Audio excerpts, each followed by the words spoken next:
What's up, guys? Dylan here, talking for US Soccer Plus.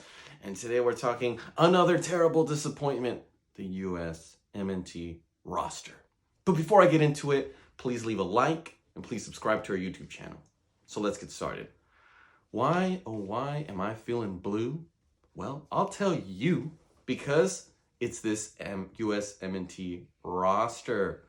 Once again, Halter is now bringing players that, we've seen it. We've seen it on the pitch. They don't deliver. And I'll get started because overall, this team has a lot of the same pieces that we want to see. But there's just some players that I don't think belong. And we've been saying it on US Soccer Plus. We've been saying it even on my other one on High on Soccer. And legit, rolled on. What are you doing, Berhalter?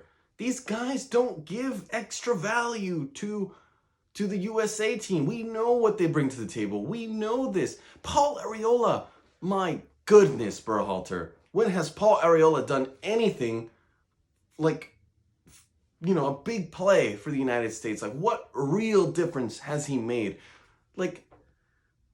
I want to talk those three guys who shouldn't be on the team, but who should. Let's think about it. Paul Arriola plays on the right side, and yet we have Conrad De La Fuente, which this is his signature actually. Conrad De La Fuente, who currently plays for Marseille, has way more potential than him and has not received a call-up. I know this is a big game against Mexico. I know it requires a lot of experience, but I have no idea what experience Roldan or Arriola give. Legit, I guess he's been there once or twice, but still, not the player I would have brought. And there's some other players here on the national team, on this current roster, that I think they're fringy kind of players because I don't think they should be there, especially a game against Mexico. For instance, Zimmerman. You've heard me say it countless times. I think Zimmerman should be the last center back on our roster, which is true. Had John Brooks been on the roster, and yet he is not even on the roster because I know his play hasn't been great for Wolfsburg, I believe. Hasn't been great. His form is okay, and he stayed, to better himself. He even came out with a statement saying, I need to do better to be on the U.S. men's national team.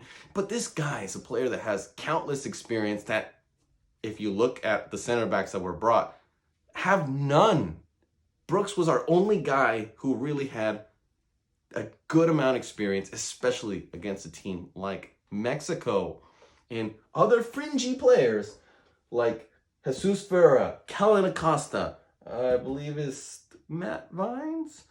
And let's be real. Kellen Acosta, I get it. He's on the team because he's there to back up Tyler Adams, to contest the ball, get the ball back. But he doesn't necessarily have the talent to be on this team. He's kind of that fringy guy. Same thing with Vines. He plays currently on Belgium, kind of unheard of on this national team. But maybe we can give him a chance, and we'll see how it goes from there.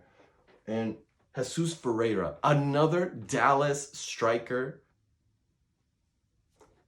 When you don't bring up Daryl DK, who's had a good run of form for Orlando in the past couple months, I just don't understand why you bring up a new player who you're trying to give him a cap or leave him on the bench, and he probably won't play, and you have a guy like DK who has shown he can produce for the national team. I don't know what Berhalter is doing. Every time I think Berhalter, I think, bruh, what are you doing? We've been talking about this for a long time. These players should not be on this national team anymore. There is better quality. There is better players. The guy from, I believe it's De La Torre, who plays in the Eredivisie and has made 80% of his dribbles or passing, I believe it was. And another guy that we have forgotten. Another guy that I have forgotten. So I'm going to move on. So What is going on, Berhalter? You're not bringing the right players. You're not bringing our most talented players, and yet you bring the same players from MLS that you want to make a statement with. Let's just hope these coming games we make a difference and win, because these decisions will be looked at if there are losses. And Berhalter, bruh, come on. So, guys, I want to know what you guys think. Were the selections accurate? Are those the players that you would bring? What other players would you bring? Did I make an omission of any of these guys who should be on this national team? Let me know. Comment, DM, and see you guys next time. Don't forget to like and subscribe.